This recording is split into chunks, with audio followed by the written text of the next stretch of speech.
গোপাল ভট্টাচার্য মহাশয়ের লাইভ অনুষ্ঠানটি দেখুন প্রতি মঙ্গলবার সন্ধে ৬:৩৫, প্রতি বুধবার বেলা ১২:০৫, প্রতি শনিবার সন্ধে ৬:৩৫ এবং প্রতি রবিবার বেলা ১২:০৫ একমাত্র সিটিভিএন প্লাস চ্যানেলে। নমস্কার, শুভ সন্ধ্যা। আজকাল পরশুর এখনকার এই মুহূর্তের পর্বে আপনাদের সকলকে স্বাগত জানাবো। আমি তিথি রয়েছি আপনাদের সঙ্গে। দেখুন, আমরা বলি পথ চলার আগে চারদিক ভেবে নেওয়া উচিত, কথা বলবার আগে চারদিক ভেবে নেওয়া উচিত, অর্থাৎ এই চারদিক, এই চতুর্দিক কিন্তু আমাদের নজরে থাকে। ঠিক তেমনই আজকের এই পর্বে আমরা চারটে স নিয়ে কথা বলবার চেষ্টা করব। কি? দেখুন, একই শ্রাবণ মাস। শ্রাবণকে বলা হয় শিবের আপন মাস। শ্রাবণ, শিব আর তার সঙ্গে সোমবার, এই ৩ স তো গেল, কিন্তু আরেক স মনে হচ্ছে এই শ্রাবণে ভীষণ গুরুত্ব রাখে। তা হলো শনি, বার শনি এবং গ্রহরাজ শনি।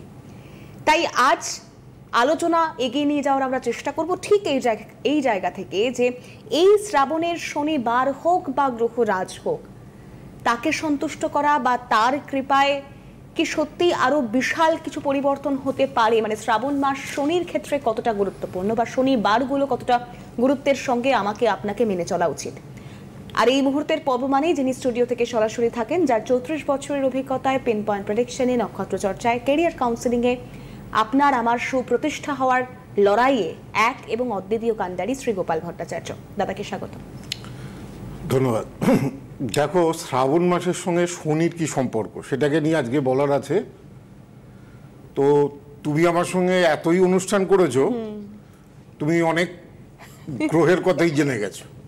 তো আমি তো বলেছিলাম একটা অনুষ্ঠানে যে ভগবান গণেশের যখন জন্ম হয় না, তখন শনিদেবও গিয়েছিল, কিন্তু শনি কিছুতেই তাকাচ্ছিল না গণেশের দিকে। তো পার্বতী অনেক তিরস্কার করার পরে যখন শনি বক্রদৃষ্টি দিয়ে শনি গণেশের দিকে তাকায়, তখন আমি বলেছিলাম গণেশের মুন্ডুটি উড়ে গিয়েছিল বা খসে পড়েছিল। তো তো যখন এই খসে পড়লো, শনিকে তো সবাই সাপসাপান্ত করতে আরম্ভ করলো। কিন্তু শনি হচ্ছে ভগবান দেবাদিদেব মহাদেবের পরম শিষ্য।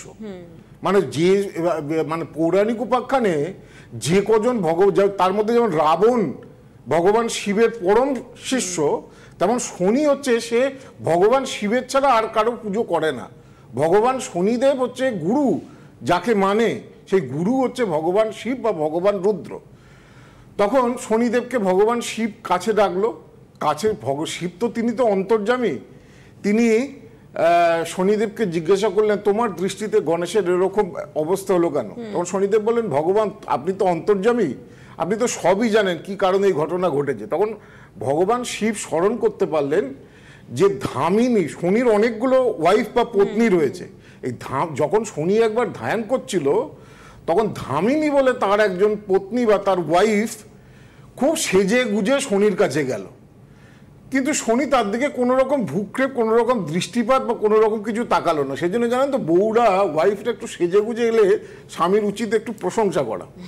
হ্যাঁ, নাহলে মানে সুন্দর দেখতে না লাগলেও আপনাকে একটু বলতে হবে যে খুব সুন্দর লাগছে। তো তাতে কি বলে, এই শনি যেহেতু তাকালো না তার স্ত্রী ধামিনীর দিকে, তো ধামিনী অভিশাপ দিল যে শনি তুমি যার দিকে দৃষ্টিপাত করবে সেই ছারকার হয়ে যাবে, ভস্ম হয়ে যাবে। এবং সেই অভিশাপের কারণেই গণেশের মাথা কিন্তু শনির দৃষ্টিতে কিন্তু উড়ে গিয়েছিল। তো শনিদেব ভগবান শিবকে বলল, ভগবান আমার এর থেকে মুক্তির উপায় কি? আমি যার দিকেই তাকাবো সেই ছারকার হয়ে যাবে, সেই বিনষ্ট হয়ে যাবে, এর থেকে মুক্তির উপায় কি? শনিদেব ভগবানের অনেক স্তুতি, ভগবান শিবের অনেক স্তুতি এবং অনেক প্রার্থনা করলো।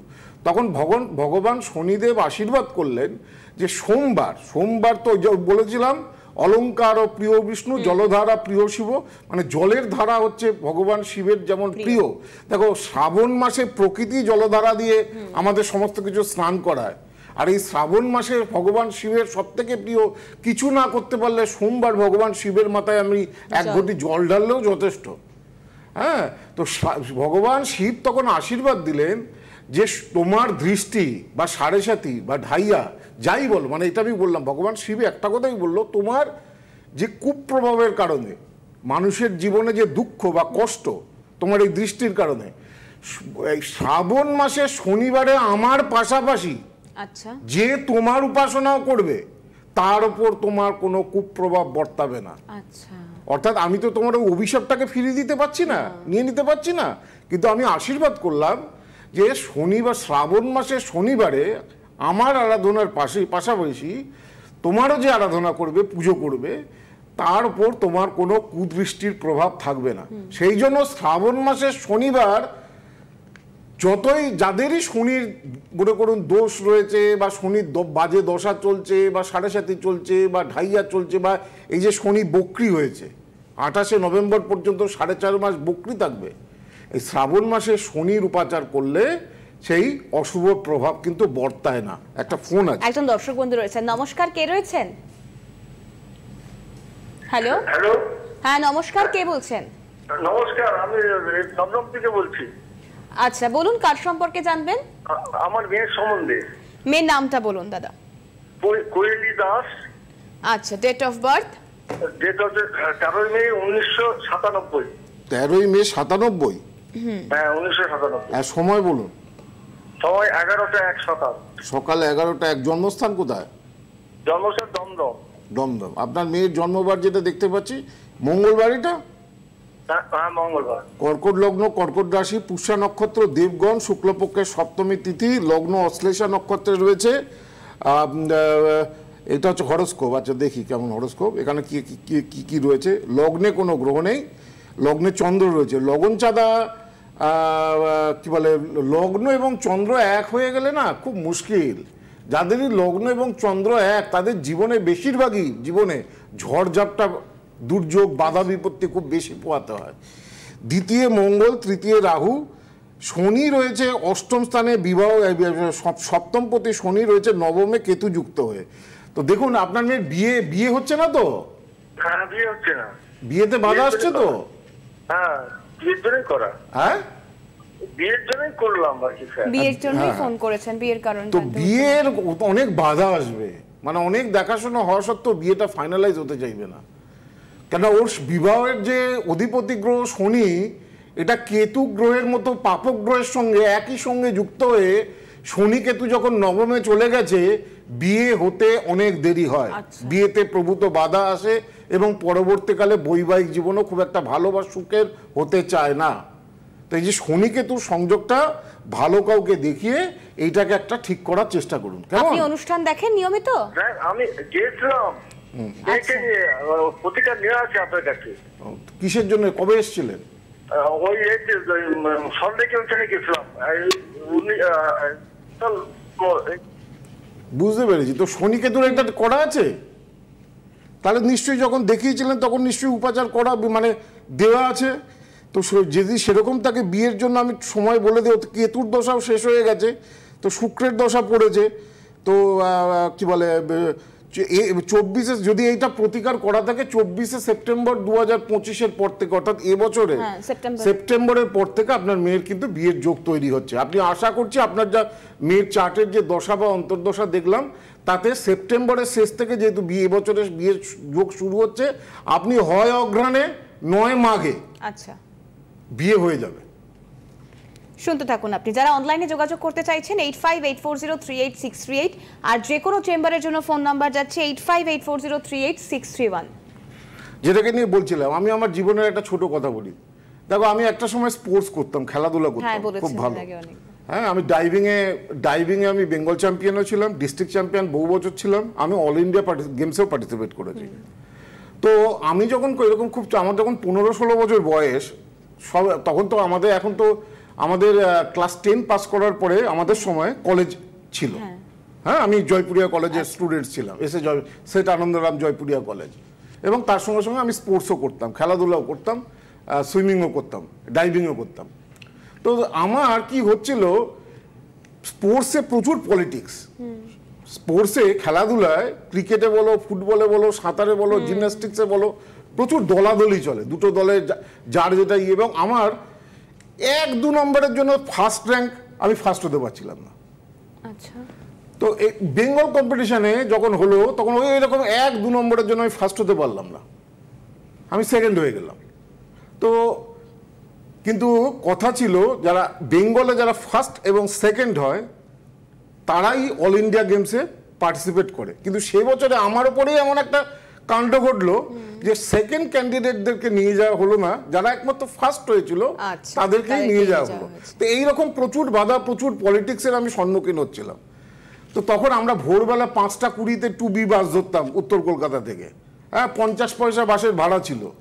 হ্যাঁ, 50 পয়সা দিয়ে তখন যেতাম।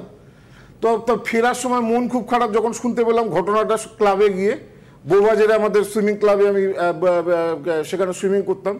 তো ফিরছি, সেদিন আর বাসে ফিরতে ইচ্ছা করছে না, ফিরছি। তো ওই কলেজ স্ট্রিট থেকে ফিরতে ফিরতে ঠনঠনিয়া কালী মন্দির পড়ে, এই ঠনঠনিয়া কালী মন্দিরেতে আমি মাঝে মাঝে গিয়ে পুজো দিতাম। তো সেখানে দেখি একটা সাধু দাঁড়িয়ে আছে। তো তাকে আমি 1 টাকার একটা কয়েন দিলাম। সে বললো, বেটা শুন শুন, तेरा अंदर बहुत दुख है, तू एक काम कर, शनिवार का व्रत कर, तेरा सब कुछ ठीक हो जाएगा। শ্রাবণ মহিনা में শনিবার का व्रत, ঠিক এই কথাটা বলে দিল। তো আমি একটু এগিয়ে গেছি, এগিয়ে যাওয়ার পরে আমি যখন জিজ্ঞাসা করব যে কিভাবে এই ব্রতটা করব, দেখি সত্যিকার লোকটা কিন্তু আর নেই, হয়তো সে কোথাও চলে গেছে। কিন্তু তার এই কথাটা শুনে আমি বাবার কাছে এসে বললাম, জানো বাবা, এরকম একজন বললো যে তোর এরকম বাধা বিপত্তি আসছে, তুই অনেক দুঃখী, তুই একটা কাজ কর, শ্রাবণ মাসে এই যে এত শত্রুতা হচ্ছে, এত হিংসা, এত এত সমস্যা, এত বাধা আসছে সব কাজে, বললো কারুর কথাই ফেলার নয়, কর না শনিবারের ব্রত। আমি বললো কীভাবে করবো? বললো সারা শ্রাবণ মাসের শনিবারটা পুরো দিন কিচ্ছু খাবি না, শুধু জল ছাড়া। বাবাও খুব বড় পুরোহিত ছিল, পণ্ডিত ছিল, খুব বড় জ্যোতিষী ছিল, বাবাও অনেক কিছু জানতো। তো বললো শ্রাবণ মাসের শনিবারে একটা শনিবার ভালো করে কর। আমি বললাম কীভাবে করবো? শনিবার কিচ্ছু খাবি না, সূর্যোদয়ের পর থেকে কোনো কিচ্ছু খাবি না, আগের দিন নিরামিষ, শনিবার দিনকে কিচ্ছু খাবি না। পুজো দিয়ে পুজো কিভাবে দেবে? 5টা ফল, কালো তিল, একটা সর্ষের তেলের প্রদীপ আর একটা কয়েন বা দক্ষিণে পুজো দিয়ে তারপরে পুজোর প্রসাদ। আর দেখে যেন শনির পুজো বাড়ির ভেতরে হয় না, শনির পুজো হয় বাড়ির বাইরে। হ্যাঁ, শনির পুজো, শনির প্রসাদ খেলে, শনির সিন্নি খেলে সেটাকে আবার হাত পা ধুয়ে তারপরে বাড়ির ভেতরে ঢুকতে হয়। তো এইরকম শনিবার আমি শ্রাবণ মাসে 2-3টে শনিবার করেছিলাম, এবং তারপরে বিশ্বাস করবেন না, সত্যি সত্যি তারপর থেকে কিন্তু আমার কিন্তু কোনো বাধা বিপত্তি, শত্রুতা, জেলাসি আস্তে আস্তে দেখেছি এগুলো কিন্তু সব চলে গেছে। তো সেই জন্য শ্রাবণ মাসে শনিবার পালন করলে, শ্রাবণ মাসে শনিবারের ব্রত করলে, শ্রাবণ মাসে শনিবারে ভালো করে শনিদেবের আরাধনা করলে আপনার শত্রুতা, জেলাসি, যে বাধা আসছে, যে চাকরি হচ্ছে না, যে বিয়ে হচ্ছে না, যে সমস্যা হচ্ছে, এগুলো শনির জন্যই দেয়। যেমন এখন শনি 7.5 কাদের চলছে? কুম্ভ রাশি, মীন রাশি, মেষ রাশি। এই 7.5তেই যত রকম বাধা বিপত্তি পোহাতে হয়, অ্যাক্সিডেন্ট বলুন, দুর্ঘটনা বলুন, আর্থিক উন্নতি হচ্ছে না, দারিদ্রতা, চাকরি হচ্ছে না, কেরিয়ার স্টেবিলিটি নেই, এগুলো 7.5 ঢাইয়ার জন্য দেয়, গুরুজনানি।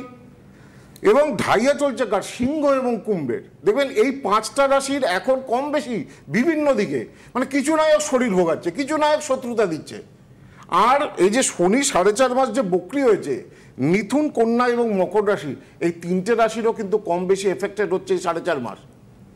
তো এই রাশিগুলো কুম্ভ, মীন, মেষ, সিংহ, কুম্ভ, মিথুন, কন্যা, মকর, বিশেষ করে কুম্ভ, মীন, মেষ এবং সিংহ, কুম্ভ শনির যথাযথ উপাচার করা উচিত, যথাযথ এই সময় প্রতিকার করা উচিত। না হলে আপনি পরিশ্রম করবেন অনেক, কিন্তু সেই পরিশ্রমের ফসল কিন্তু ঘরে তুলতে পারবে না। সেই আপনি যে জায়গায় যা কিছু করার চেষ্টা করবেন, সেই মানে সব কাজেই দেখবেন বাধা, শত্রুতা, শারীরিক সমস্যা, এগুলো কিন্তু বিশাল মাত্রায় যাবে। তো যাই হোক, আমার মনে হয় একজন দর্শক বন্ধু রয়েছেন। নমস্কার, কে রয়েছেন? হ্যালো স্যার, নমস্কার। আপনাকেও নমস্কার দিদি। নমস্কার, আমি সোনারপুর থেকে বলছি। বলুন। আমার এই ছেলের ব্যাপারে কি জানবো? বলুন। ছেলের নাম বলুন। ছেলের নাম Debashree Dutta. Date of birth? Date of birth হচ্ছে 6 সেপ্টেম্বর 81। 6 সেপ্টেম্বর 1981। সময় বলুন। সময় হচ্ছে সকাল 11টা 26 কলকাতা। সকাল 11টা 26 কলকাতায় জন্ম, তাই তো? হ্যাঁ। দেখুন, আপনার ছেলের জন্মবার রবিবার ছিল। হ্যাঁ। বৃশ্চিক লগ্ন, বৃশ্চিক রাশি, অনুরাধা নক্ষত্র, দেবগণ, বিষকুম্ভ যোগ, এই হচ্ছে কি বলে হরস্কোপ, জন্মছক। এই আগেরটাও সেই, এইটাও সেই। লগ্ন রাশি এক হলে ঝামেলা বেশি। দেখুন, আপনার ছেলের যা চার্ট আমি যেটা বুঝতে পারছি, রবি সক্ষেত্রস্থ, সব ঠিক আছে, রবি নিজের কর্মস্থানে সক্ষেত্রস্থ, কিন্তু কালসর্প দোষও রয়েছে, আবার লগন চাঁদা। দেখুন অত্যন্ত উচ্চশিক্ষিত আপনার ছেলে, পড়াশোনায় খুবই মোটামুটি ভালো ভালো পড়াশোনা করেছে, ঠিক কি না? হ্যাঁ বিটেক করেছে, এখান থেকে ইলেকট্রনিক্সে এমবিএ করেছে। হ্যাঁ, কিন্তু মেন ব্যাপার হচ্ছে কেরিয়ার জমছে না, কেরিয়ার মনের মতো হচ্ছে না, এই সমস্যা তো। হ্যাঁ স্যার, তো চাকরি নেই, 2 বছর ধরে চাকরি চলে গেছে। দেখুন আমি আবার বলি, লগ্ন রাশি হওয়া খুব মুশকিল। একই লগ্ন একই রাশি জন্মছককে দুর্বল করে, প্রথম কথা। দ্বিতীয় কথা হচ্ছে আপনার ছেলের জন্মকুষ্ঠিতে একটা পূর্ণাঙ্গ কালসর্প দোষ আছে। এই যে দেখুন রাহু এবং কেতু যেখানে আছে, দেখুন একদিকে সব গ্রহগুলো রয়েছে, আর একদিকে দেখুন কোনো গ্রহ নেই, সব ফাঁকা। আচ্ছা, এটা কালসর্প দোষের আওতায় পড়েছে।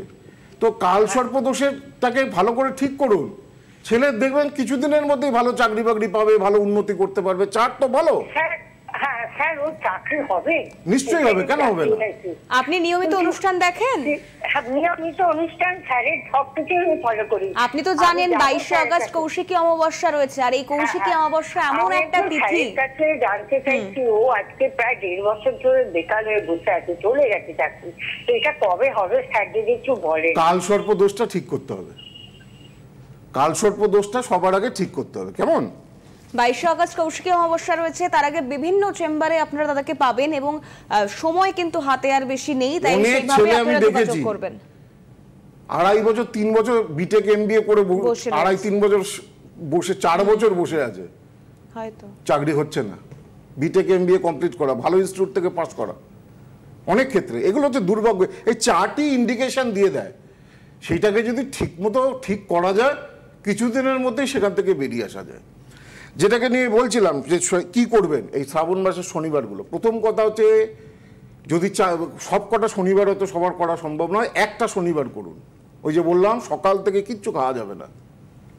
যারা সুগারের রোগী রয়েছেন বা পেশেন্ট রয়েছেন তাদের তো কিছু না কিছু খেতে হয়, চা দুধের জলের দোষ নেই, ওষুধের দোষ নেই, সেটা খাওয়া যেতে পারে।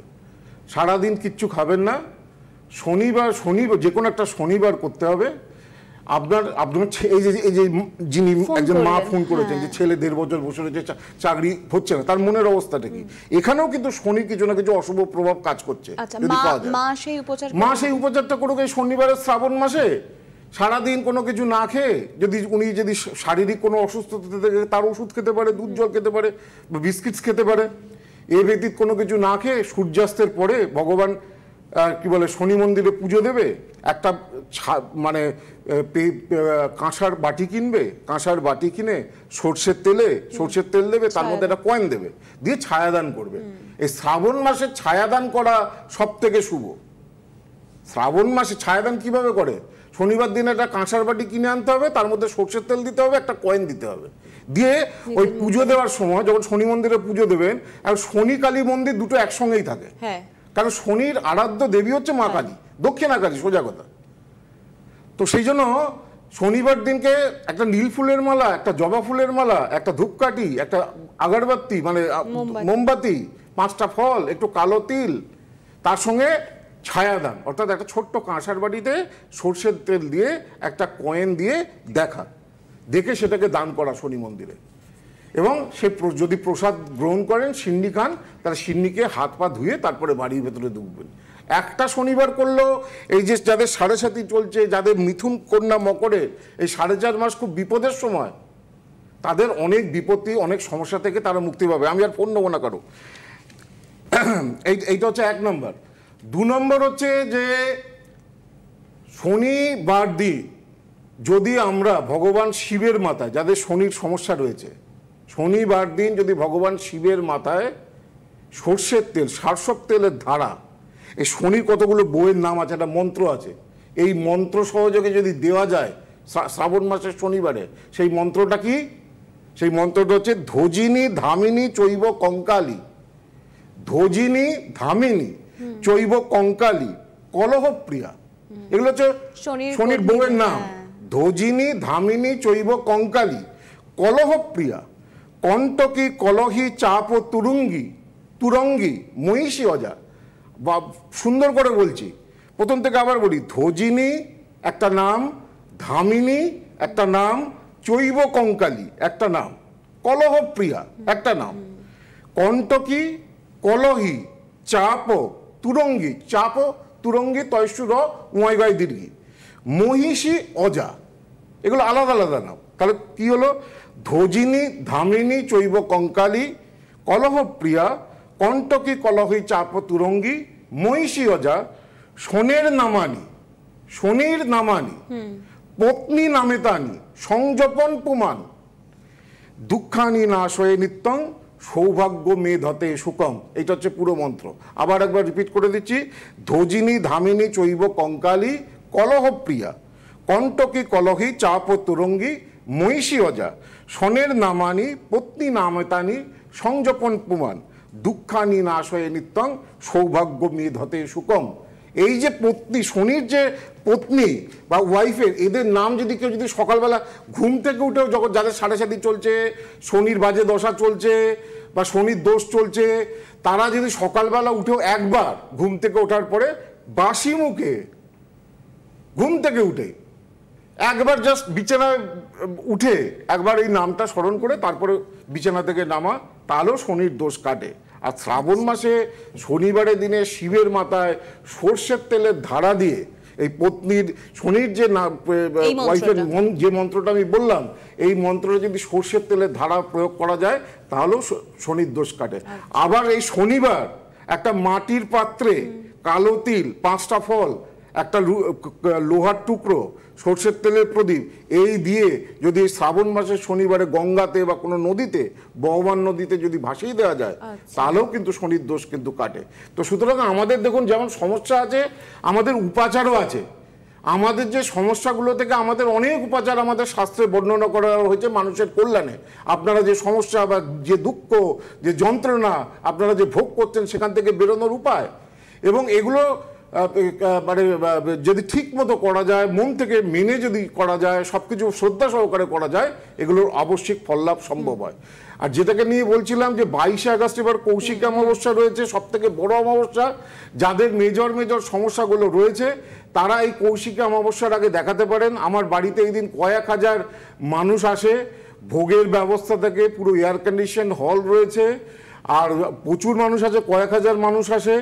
এবং এই কৌশিকী অমাবস্যাটা এমন একটা গুরুত্বপূর্ণ অমাবস্যা, যে অমাবস্যায় গ্রহ প্রতিকার কখনো বৃথা যায় না বা ব্যর্থ হয় না। আর এখন এই যারাই দেখাবেন তারা কিন্তু এই দক্ষিণাবর্ত শঙ্খটা তারা কিন্তু এখন কিন্তু উপহার হিসাবে পাবেন। এটা ভেরি রেয়ার শঙ্খ। দেখুন এই ডান দিকে এটা থাকে, এই স্ট্যান্ড সমেত, এটাকে বিষ্ণু শঙ্খ বলা হয়, এটাকে লক্ষ্মী শঙ্খ বলা হয়। হ্যাঁ, এই শঙ্খটা বাড়িতে রাখলে কিন্তু প্রভূত উন্নতি হয়। বাড়ির বাস্তুদোষ কাজের নিয়ম আছে, সেই নিয়মে আমার লেখা পাবেন, বই আছে, বই দিয়ে দেওয়া হবে, বা হোয়াটসঅ্যাপে PDF ফরম্যাটে আছে, সেটাও দিয়ে দেওয়া হবে। এখন যে চেম্বারে দেখাবেন সেই চেম্বারে পাবেন। আমি একটু জাস্ট ডিটেলসগুলো একবার বলে দিই। দক্ষিণ কলকাতার গড়িয়াহাটের চেম্বার, আপনারা জানেন কলকাতার একমাত্র চেম্বার, 9007935831 গড়িয়াহাট চেম্বারের জন্য বুকিং নাম্বার। বারাসাত এবং বর্ধমানের জন্য 8584038640। দুর্গাপুর বেনাচিতি চেম্বার 9748749041। এছাড়াও যে চেম্বারগুলো দাদার রয়েছে, অর্থাৎ মেদিনীপুর থেকে শুরু করে বহরমপুর, গৌহাটি, বর্ধমান, শিলিগুড়ি, কৃষ্ণনগরের চেম্বার রয়েছে, হলদিয়া, আগরতলা, দিল্লি, ব্যাঙ্গালোর, কোচবিহার, শিলচর, মালদা, পুরুলিয়া। যে কোনো চেম্বারের জন্য বুকিং নাম্বার দেখুন, 3টের ফোন নাম্বার যাচ্ছে হেল্পলাইন নম্বরে। তার একদম প্রথম যে ফোন নাম্বারটা রয়েছে 8584038631, এই ফোন নাম্বারে আপনারা বুকিং নিতে পারেন। আর যারা অনলাইনে যোগাযোগ করতে চাইছেন 8584038638। হ্যাঁ, আর যারা জ্যোতিষ শিখতে চাইছেন, আমাদের সামনেই কোর্স শুরু হচ্ছে। বাগবাজার এবং দুর্গাপুর শাখায় দুটো জায়গায় ইনস্টিটিউট রয়েছে, সেখানে আপনারা যারা অ্যাস্ট্রোলজি শিখতে চাইছেন আমার প্রত্যক্ষ তত্ত্বাবধানে তারা ভর্তি হতে পারেন, তারা যোগাযোগ করতে পারেন। কোর্সের শেষে কিন্তু সার্টিফিকেট পাবেন। আজকের পর্ব যেহেতু এখানেই শেষ করতে হচ্ছে, আমি দাদাকে অনেক ধন্যবাদ জানাবো। ফেসবুক এবং ইউটিউবে যারা আমার ইয়েতে সোশ্যাল মিডিয়া কমেন্ট করছেন, উত্তরটা আমি দেবো নেক্সট উইকের যে সামনেই যে প্রোগ্রাম রয়েছে, সেখানে অনেকে সমস্যা নিয়ে জানাচ্ছেন, স্যার একটু বলুন, আমি তাদের তার জন্য ভালো থাকবেন, সুস্থ থাকবেন এবং আগামী পর্বে নজর রাখবেন। নমস্কার। গোপাল ভট্টাচার্য মহাশয়ের লাইভ অনুষ্ঠানটি দেখুন প্রতি মঙ্গলবার সন্ধে 6:35, প্রতি বুধবার বেলা 12:05, প্রতি শনিবার সন্ধে 6:35 এবং প্রতি রবিবার বেলা 12:05 একমাত্র CTVN+ চ্যানেলে।